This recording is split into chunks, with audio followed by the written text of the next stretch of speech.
Hello जी, स्वागत है new Neha boutique पर। तो फ्रेंड्स, आज की वीडियो में हम पैंट कटिंग करेंगे और पैंट कटिंग के लिए आज हम पैंट का मेजरमेंट लेंगे, फिर पैंट कटिंग करेंगे। कई बहनों को कन्फ्यूजन रहती है कि किस तरह से हम पैंट का नाप लें और उसके बाद किस तरह से काटें कि हमारी पैंट थाई से टाइट ना हो, कमर से भी टाइट ना हो। तो आज की वीडियो में हम पहले नाप लेंगे, पैंट का नाप लेकर दिखाएंगे, उसके बाद आपको पैंट कटिंग करके दिखाएंगे किस तरह से हमें पैंट कटिंग करनी है, जिससे हमारी पैंट न तो टाइट होगी और न ही घूमेगी। तो पहले तो हम इंची टेप से अपना खुद का नाप लेके बताएंगे कि पैंट का हमें किस प्रकार से नाप लेना है। फ्रेंड्स, कैमरे को मैंने दूसरे एंगल में लगा लिया है। नाप लेने के लिए सबसे पहले हम जहां पर भी पैंट बांधते हैं वहां से नाप लेंगे। इसको कई लोग यहाँ से हिप लिख लेते हैं, यानी बोल लेते हैं, कई इसको कमर बोल लेते हैं यहाँ से। तो मैं हमेशा पैंट जब भी लिखती हूँ कमर बोलती हूँ, और कई यहाँ से जब ये लिखते हैं कमर को हिप लिख लेते हैं। तो वो आपको देखना है, आप यहाँ से हिप का नाप लेते हैं या कमर का नाप लेते हैं। तो सबसे पहले हम लेंगे कमर का नाप। तो कमर का नाप लेने के लिए हम इंची टेप को इस तरह से पकड़ेंगे और यहाँ से इंची टेप हमारा न तो ज़्यादा टाइट होना चाहिए न ज़्यादा लूज होना चाहिए। कैसे चेक करेंगे, एक उंगली इसके अंदर डालेंगे और आराम से उंगली घूमनी चाहिए इसके अंदर। तो यहाँ पर मैंने बिल्कुल आराम से पकड़ा है, ये देखिए इंची टेप भी हमारा आसानी से घूमेगा जब हम इस तरह से पकड़ करके इसको घुमाएंगे। तो यहाँ पर मेरा आया है 37 इंच। तो यानी कि कमर मेरी पैंट की है 37 इंच, ये आप देख सकते हैं 37 इंच आया है। इसको न तो ज़्यादा लूज पकड़ेंगे और न ही ज़्यादा टाइट खींच कर पकड़ेंगे, बिल्कुल नॉर्मल पकड़ेंगे जब हम कमर में से नाप लेंगे। ठीक है, सबसे पहले कमर का नाप लेंगे, फिर हम लंबाई का नाप लेंगे। लंबाई का कहाँ से नाप लेंगे, यहाँ से साइड से, यहाँ से साइड से जहाँ भी हमने पहनी है पैंट वहीं पर हम कस्टमर को पकड़ा देंगे और वहीं पर हम इस इंची टेप को टिका लेंगे। यहाँ से टिकाने के बाद सीधा इंची टेप जाएगा, जितना भी कस्टमर को पहनना है उतने पे हम इंची टेप को पकड़ लेंगे। जैसे कई 1 इंच ऊंचा पहनते हैं अंकल में और कई लंबाई में पूरा पहनते हैं। तो मैं यहाँ पर पहनती हूँ 37 इंच, तो लंबाई हम लेंगे 37 इंच। ठीक है, और जब हम पैंट का नाप लेंगे, अगर कस्टमर ने पैंट पहन रखी है तो हम उसी पैंट का नाप ले लेंगे, यहाँ से पकड़वा करके और पैंट को इस तरह से नीचे तक खींचते हुए पूरे पैंट को नाप लेंगे। पैंट को पहले सीधा खींचेंगे क्योंकि यहाँ से 1 इंच की ऐसे बैठने से चुन्नटें लगी हुई होती हैं या पड़ जाती हैं, तो वो वाली चीज़ हमें सीधी कर लेनी है, खींच के उस तरह से नाप लेना है। ठीक है, कमर का हो गया, लंबाई का हो गया। अब आ गया हमारा हिप का। यहाँ से अब क्या होता है, कई बहनों का यहाँ से ये हिप एरिया यहाँ से ये टाइट होता है, मतलब ज़्यादा होता है, तो पैंट का यहाँ से टाइट होता है। कईयों को तो हम कमर के हिसाब से कटिंग कर लेते हैं, बिल्कुल भी टाइट नहीं होता है, यहाँ से एकदम फिट आ जाता है। कईयों का यहाँ से टाइट होता है, मतलब ज़्यादा होता है, तो यहाँ से भी आपको नाप ले लेना है। इस तरह से आप यहाँ से नाप सकते हैं। अब ये देखिए, यहाँ से जितना भी आया है उतना हम ले लेंगे। अब मेरा तो सेम आता है, मैं जितना कमर के हिसाब से लेती हूँ उसमें 2 इंच ऐड करके पैंट कटिंग करती हूँ। अगर किसी की हिप ज़्यादा है तो आपको यहाँ से नाप ले लेना है। ठीक है, अब हम थाई का लेंगे। थाई हमेशा हम लूज नापेंगे, बिल्कुल भी टाइट नहीं नापेंगे। ये देखिए, इस तरह से हम थाई का नाप लेंगे। तो मैंने यहाँ इंची टेप इतना लूज रखा है, कम से कम 2 इंच, कम से कम 2 इंच लूज रखेंगे, क्योंकि बैठते हैं हम इस तरह से बैठेंगे तो ये थाई हमारी फैलती है। ये देखिए, अब हमने 2 इंच लूज पकड़ा था, अब इसमें 1 इंच की लूजिंग बची है। जब मैंने इसको पैर को ऐसे मोड़ा है तो यहाँ से थाई फैलती है, तो पैंट टाइट हो जाती है। क्योंकि कपड़ा तो हमारा स्टेचू नहीं होता, कपड़ा तो वहीं का वहीं रहता है। जो स्टेचू कपड़ा आता है वो तो बिल्कुल भी टाइट नहीं होगा। जो हम कुर्ती के नीचे सलवार आती है, पैंट आती है, सूट के नीचे आती है, वो कपड़ा वहीं का वहीं रहेगा, स्टेचू नहीं होगा। तो हम 2 इंच लूज करके यहाँ से नाप ले लेंगे। ये देखिए मैंने यहाँ पर लिया है 25 इंच थाई, 2 इंच लूज है, आप देख सकते हैं। फिर हमें नाप लेना है घुटने का। घुटने का नाप इस तरह से हम लूज करके पकड़ेंगे, उसके बाद ऐसे फोल्ड करेंगे और फोल्ड करके देखेंगे। जब घुटना हमारा मुड़ेगा तो यहाँ से टाइट होगा, तो यहाँ पर हम जितना भी लूज पहनना चाहते हैं उतना ले लेंगे।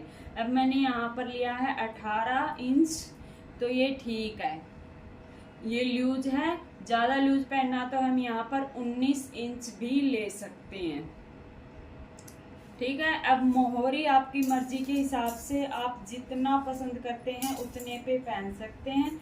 इस तरह से नाप लेंगे मोहरी का, एडी के नीचे इस तरह से इंची टेप लगा करके फिर आगे से पकड़ेंगे। और आजकल तो लूज चली हुई है, तो यहाँ पर हम 7 साढ़े 7 इंच का पैंट की मोहरी रखेंगे। तो इस प्रकार से पैंट का मैं इतना ही नाप लेती हूँ और इसी नाप के हिसाब से पूरी पैंट को कटिंग करती हूँ। तो आइए फ्रेंड्स अब करते हैं पैंट कटिंग। तो फ्रेंड्स ये मैंने पैंट का कपड़ा लिया है और पैंट का कपड़ा 2.5 मीटर है। तो इस तरह से हम इसको कान्नी की साइड से डबल फोल्ड कर लेंगे। तो ये देखिए, ये मेरी साइड से मैंने खुला हुआ पार्ट रखा है और आपकी साइड बंद पार्ट रखा। तो इस तरह से हम इसको डबल फोल्ड करके कपड़े को अच्छे से सेट कर लेंगे और कपड़े को अच्छे से प्रेस कर लेंगे, तो पैंट कटिंग करने में भी आसानी होगी।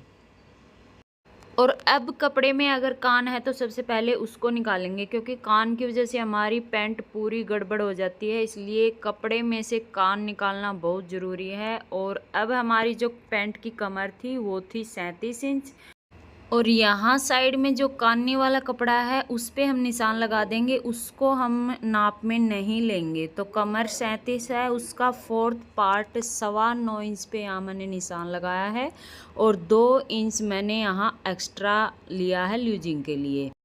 तो यहाँ टोटल हो जाता है 11.25 इंच। तो यहाँ मैंने 11.5 इंच पे निशान लगा करके और नीचे भी 11.5 इंच पे निशान लगाया है और एक सीधी लाइन खींच ली। अब आसन कैसे निकालेंगे, जैसे 9.25 इंच है 4th पार्ट कमर का, उसमें 1 इंच और ऐड करके, तो यहाँ मैंने निशान लगाया है 10.5 इंच पे। 10.5 इंच पे निशान लगाकर ये हमने आसन निकाल लिया इस तरह से।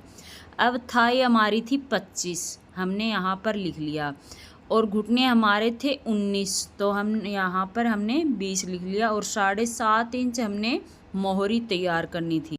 अब यहाँ पर थाई टाइट होती है कई बहनों की, तो 25 में हम 2 इंच ऐड कर लेंगे, यहाँ पर हो गया टोटल 27। तो 27 इंच पर हम ये निशान लगा लेंगे, ठीक है। अब ये भी हम बताएंगे कि 27 इंच हमने क्यों लगाया। तो आप चाहे तो आसन से यहाँ 2.5 इंच पे निशान लगा लेंगे, या फिर थाई में 2 इंच ऐड करके फिर निशान लगा लेंगे।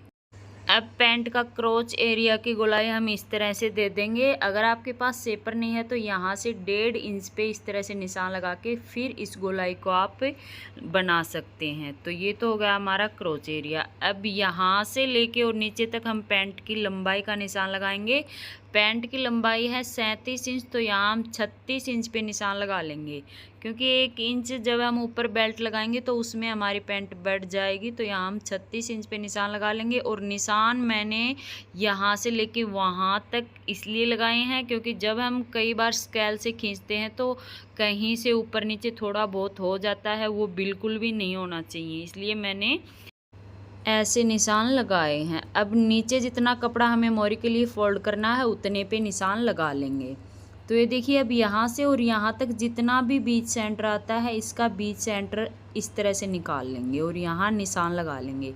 अब इसी निशान को हम ऊपर से नीचे तक सीधा मिला लेंगे। ये यहाँ पर ऊपर प्लेट बनेगी और नीचे जब हम निशान लगाएंगे यहीं से हम दोनों साइड मोहरी का मार्जिन निकालेंगे। अब इस निशान को चाहे तो आप इस तरह से स्केल से सीधा खींच लेंगे, इसी लाइन से हम सारा काम करेंगे। ये हमारी प्रेस वाली बीच वाली लाइन होती है। अगर इस लाइन को ध्यान में रखते हुए हम काम करेंगे तो बिल्कुल भी पैंट नहीं घूमेगी। अब 5 इंच की यहाँ पर हम प्लेट डालेंगे। अब यहाँ से बीच सेंटर करते हुए हम कैसे मोरी का निशान लगाएंगे, 4.25 इंच उस साइड और 4.25 इंच उस साइड। तो हमारा यहाँ टोटल आ जाएगा 7.5 इंच। और जो भी हम मार्जिन लूज के लिए लेंगे वो लेंगे पिछले पार्ट में। जो बैक पार्ट है यहाँ पर हम उतना ही पूरा रखेंगे जितना हमने नाप लिया है।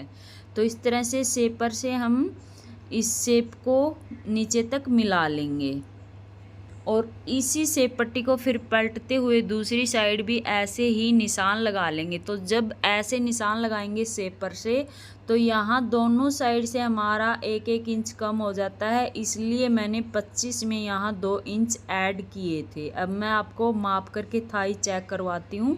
यहाँ पर टोटल 25 इंच मिलेगा। तो ये देखिए, ये बिल्कुल टोटल 25 इंच हमारा है। दोनों साइड से 1-1 इंच कम हो चुका है। और जब मैंने यहाँ पर लिया था तो यहाँ पर मैंने 27 इंच पे निशान लगाया था। तो इसी वजह से आपकी थाई यहाँ से टाइट होती है।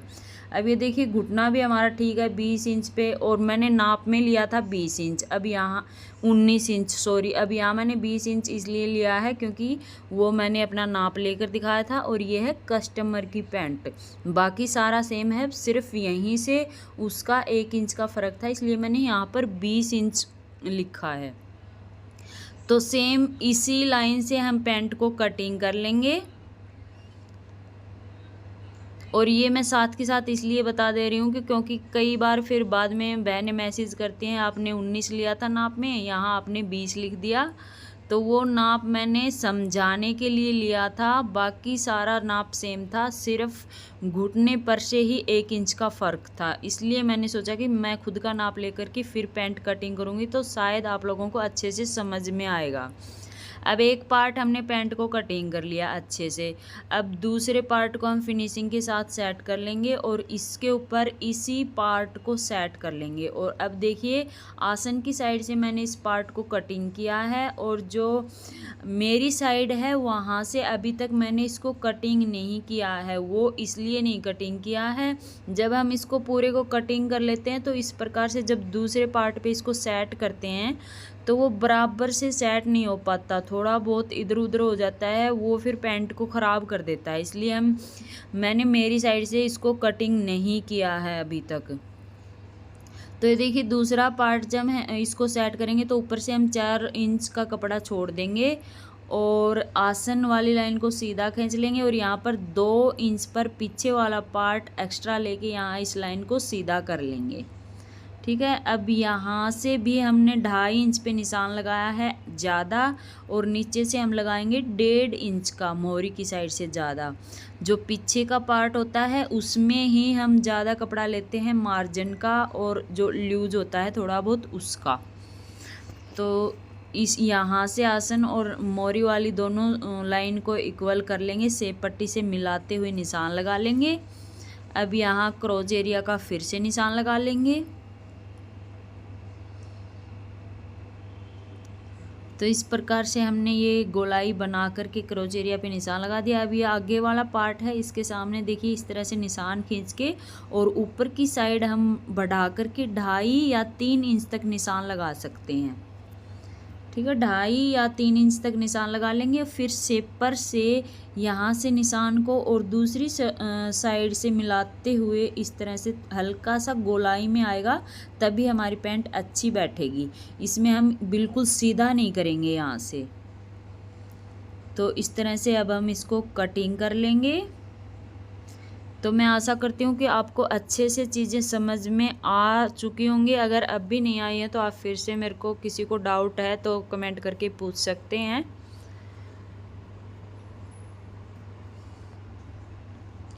और अब देखिए, मैं दूसरी साइड से दोनों को इक्वल से कटिंग कर रही हूँ। यहाँ पर मैंने एक्स्ट्रा जो कानी थी उसको भी कटिंग कर दिया और नीचे से पैंट को भी दोनों पार्ट्स को साथ में कटिंग कर लिया। अब ये देखिए, नीचे से यहाँ से हम इस तरह से इसको कटिंग कर लेंगे।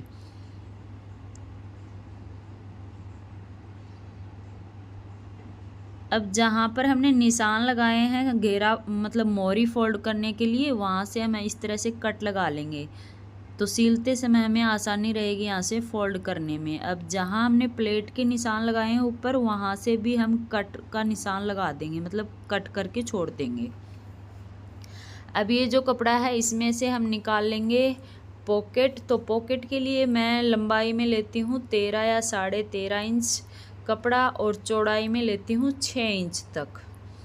तो इस तरह से हम पॉकेट का कपड़ा निकाल लेंगे। अब इसमें हम निकालेंगे बचे हुए कपड़े में से बेल्ट, जो हम ऊपर लास्टिक और पेस्टिंग का तैयार करते हैं। इस कपड़े को हम फोल्ड कर लेंगे और इसमें मैं चौड़ाई रखती हूँ 4.5 इंच की।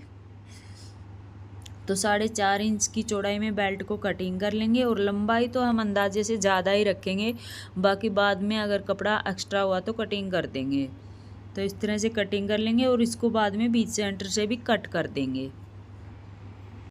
तो ये थी फ्रेंड्स आज की वीडियो में पैंट कटिंग। अगर आपको अच्छी लगी हो तो लाइक करें, शेयर करें, कमेंट ज़रूर करें।